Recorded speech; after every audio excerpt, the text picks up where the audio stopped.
Hey YouTube, it's Dimitri from BinacoLand, and today I just wanted to do an update on what is going on here in 2023 and how we got into growing muscadines here.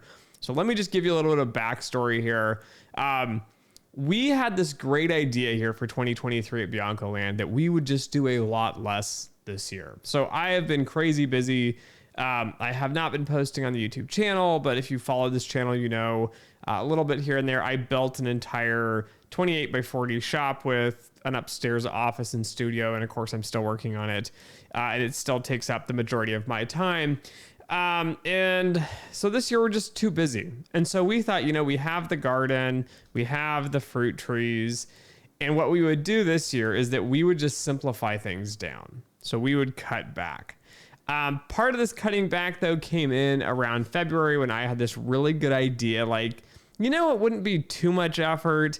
It wouldn't be too much effort to add in a few grape plants. And so I started looking for grapes online. And I've always wanted to grow muscadines. I have never eaten a muscadine in my life, but you know what? We're in the South here, just outside of Dallas, Texas. Why not do muscadines? And so I start researching grapes in general, and we're going through some of the books I have, and I'm doing some research online. And I find out a lot of grapes just don't do well down here in Texas because where we're at, it's a little bit too hot, it's a little too humid. The diseases like molds and mildews and black rot and stuff with the fruit, traditional grapes like American grapes or European grapes just don't do as well. One thing I have learned in gardening here down in Dallas is do not buy things that do not grow here. We have black clay soil. It is rock hard in the summer when it gets hot. It is sticky and mucky in the spring and in the fall when it's raining here. It is absolutely miserable to grow in. Everything gets suffocated. So if you need good drainage on something, you got to put it in a pot, or you have to hill everything up so that water drains out and away from your plants here. So I learned a little bit of this from past failures of gardening here and the fruit trees we've been struggling with and moving around. And so this year I decided, okay, I'm just going to get a few plants. And so Valentine's Day rolls around and me and my wife are at Starbucks, and we have our daughter with us and we're looking through, of course, Ison's nursery. We're looking at muscadine plants. And if you don't know what Ison's is one of the largest muscadine producers. They're the number one. They do a bunch of cultivating. So they're with Dr. Fry, who's one of the original guys who's done some crossbreeding and, try to make better varieties and all this. Anyways, they have a massive orchard. They sell plants online. This seems like the only place I'm going to be able to get these. So I'm like, you know what? I'll just buy a couple. And I've been watching YouTube videos on other channels trying to figure out which ones I like and don't like. And there's this really cool variety called Supreme, which are really giant ones. So I'm like, those would be cool to grow. And they seem like they grow well in humid climates. And then my wife's looking online and she's like, okay, there's this muscadine starter pack. We should just get the muscadine starter pack, right? We'll just buy this for Valentine's Day. I know you love grapes. We'll just get you this. It'll be great. And so I'm looking at it and it's 2 Fry, 2 Cowarts, and 2 Summits, which are the different varieties here. Fry are large, beautiful bronze female variety. Cowart are 2 excellent black self-fertile varieties, and Summit are going to be 2 of these delicious red female varieties. The package also comes with 6 Blue X plant shields with these little clear blue film tubes that help act like a little greenhouse and get them growing a little faster. And you get 4 pounds of fertilizer if you get your complete starter pack, which is a little bit more than just the starter pack. So we got 4 pounds of fertilizer. It also came with 170 feet of 9-gauge galvanized wire. And it came with this awesome little book here from Ison's nursery. It's called All About Muscadines, Blueberries, and Blackberries. And we already have blackberries growing, and they are doing stellar here in Dallas, and they're just growing like weeds and taking over a lot of things. So I thought this would be an awesome package. And so we decide to buy this set, plus, of course, 2 Supreme muscadine grapes here. And so we get all this ordered. We've bought it all. I follow all the directions. I'll put a link below to Greg Ison. He's the son of Bill Ison, who's the father that I think started all this. But Greg runs this now. He has some awesome YouTube videos on how to grow muscadines. I've been watching the videos over and over and over on how to plant them, how to set them up, how to fertilize them. So muscadines, the first year you want to get them in the ground. You want to train them to grow up, reach the wire, and grow all the way down the wire. They should go down 10 feet in each direction. Then you cut off the ends of them so they stop growing that direction, and you just maintain some of the growth that first year. Second year is when all that, old wood from the year before, that turns into fruiting wood, and you end up with a bunch of grapes. So this is the plan. This is how I have it all dialed in here. And the grapes are doing great this year. So we put them in the ground. I hilled up a bunch of clay and mulch around them because we planted these, again, I think in February-ish. I think they came less than a month, February, March. We get them all in the grounds. I've been waiting, and all of a sudden they're all waking up. And this is where the problem kind of comes in here. All the plants, except for my Cowart plants, have been alive. They have leaves, they had buds, they swelled. I forgot to mention this as well. Of course, I found another grape online that grows well in Texas called Champanel. Champanel is specifically designed for this exact area. So why not grab a few of those as well? So I grabbed 3 of these Champanels. I grabbed all these Muscadines. The Champanels aren't waking up. So I'm like, I got these from Womack Nursery. I'm thinking they might just be dead. But it is what it is. And then with the Ison's nursery, I ended up with 3 Cowarts instead of 2. They accidentally threw an extra little tiny one in. I think it was just we can't really sell it, so we'll just bundle it together. So I planted all this, and everything came up.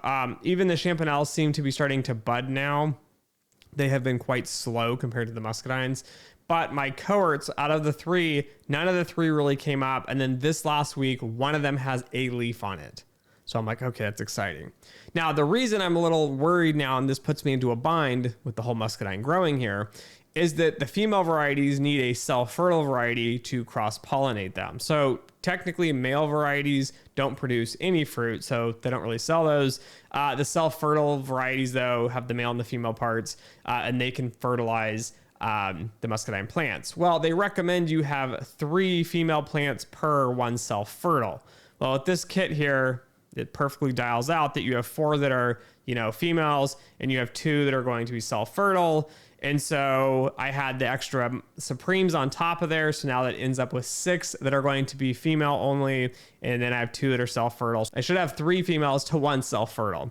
But now 2 of my Cowarts are just there. And now I'm starting to panic because I don't think they're going to come alive. I'm looking at them. I'm reading Ison's return policy. And of course, they're 100% sold out. So even if I can prove that they died and they weren't good quality or whatever, I have to wait until next year. So this puts a bind in it because the issue is that these are going to be the plants that are fertilizing the other ones. I don't want to end up a year behind now. So it takes 2 to 3 years to get grapes. Because you have to get the plant trained and up and on the wire, and then hopefully they're mature enough the second year, they will actually produce fruit. But you need the fertilization. So if I don't have self-fertile plants, the other ones just aren't going to fruit for an additional year if I wait until next year to buy another self-fertile variety.